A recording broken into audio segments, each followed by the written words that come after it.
Hey everyone, Big Pauly back for a brand new Star Trek review.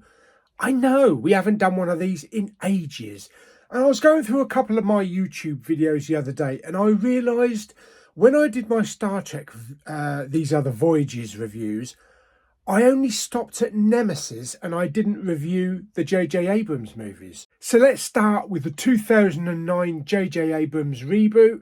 I'm going to put it on, watch it now. I'll share my thoughts after the film.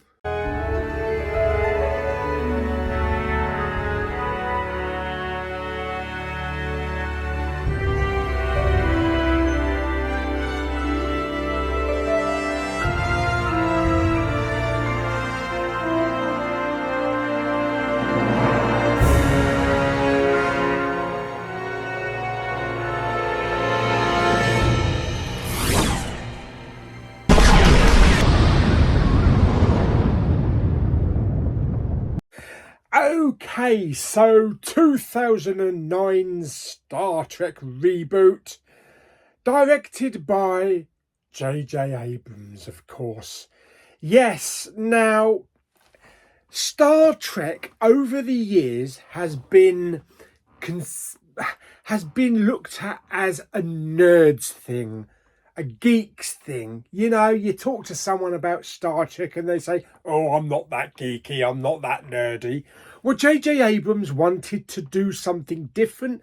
He wanted to bring Star Trek to mainstream audiences in a reboot. So we have Star Trek 2009. The basis of the story, it revolves around this Romulan mercenary called Nero, played by Eric Bana, played brilliantly by Eric Bana, who witnessed the destruction of his home planet of Romulus by Ambassador Spock, and using this big drill he injects this red matter stuff into the planet's core of certain planets and watches them just go and that's what he's doing.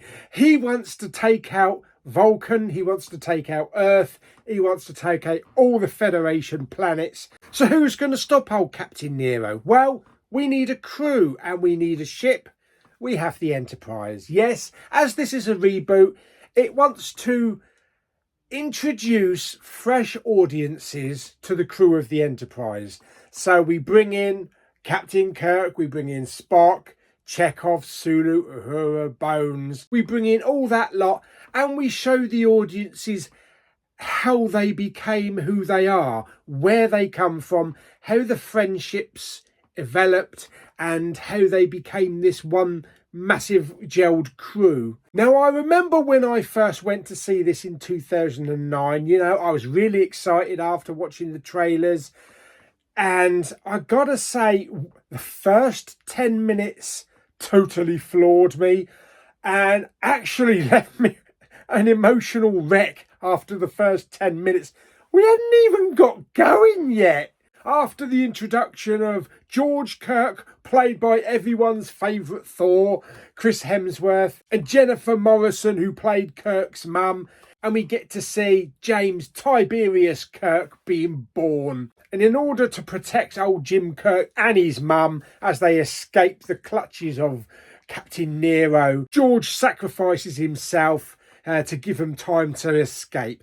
And then the rest of the film is about James Kirk, played by Chris Pine, trying to prove that he's as good as his dad could be and that he's not actually such a screw-up. Now, as for the cast, like I say, we have Chris Pine, who did a fantastic job. He didn't mimic William Shatner at all. We have the brilliant Zachary Quinto, who was the perfect choice to play Spock, and he's just as much a Spock as Leonard Nimoy. We have Carl Urban as Bones, Leonard McCoy, who was fantastic. We bring in Uhura, played by Zoe Saldana, looking as hot as Uhura can. We have John Cho as Sulu. We have Simon Pegg putting in a Scotty performance. And we also have the late Anton Yelchin playing a very convincing Chekhov, who can't quite pronounce his W's. Now, the production for 2009 Star Trek is massive. a massive budget. You only have to look at everything that you get on the screen. The battles, that are massive space battle in the first 10 minutes.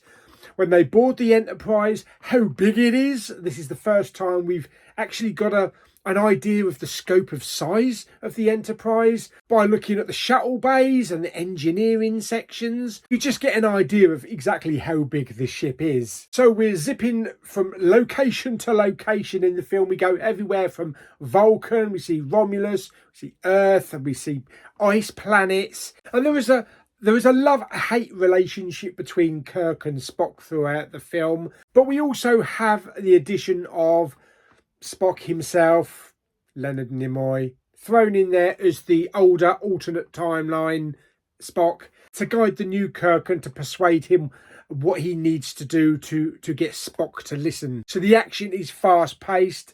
There's a few emotional moments thrown in there throughout the film.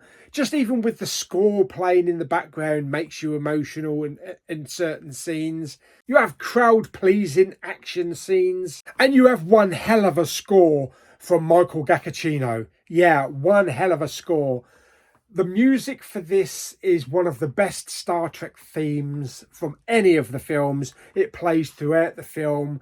There are beautiful, sweet moments. There are pulse-pounding action pieces.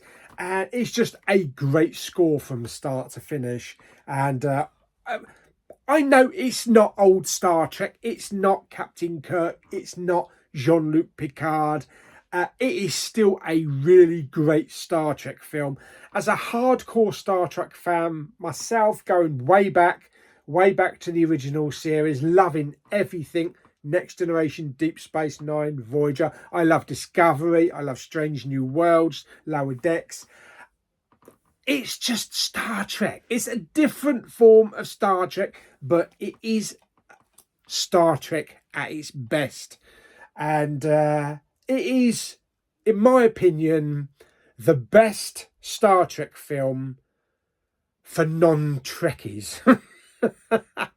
Yes. So there we go. So that is my review of Star Trek 2009 from J.J. Abrams.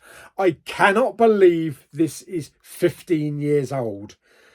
We've got 2 more to go. So we've got Into Darkness with a bit of old Benedict Cumberbatch come in. Plus we also have Star Trek Beyond with Idris Elba.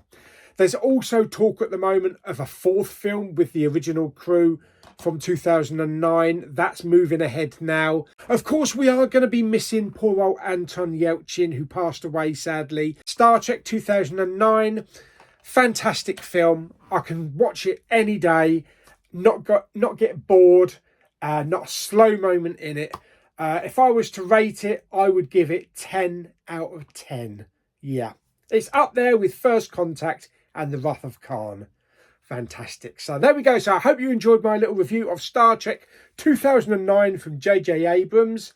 If you did, like it by giving it a couple of Vulcan salutes.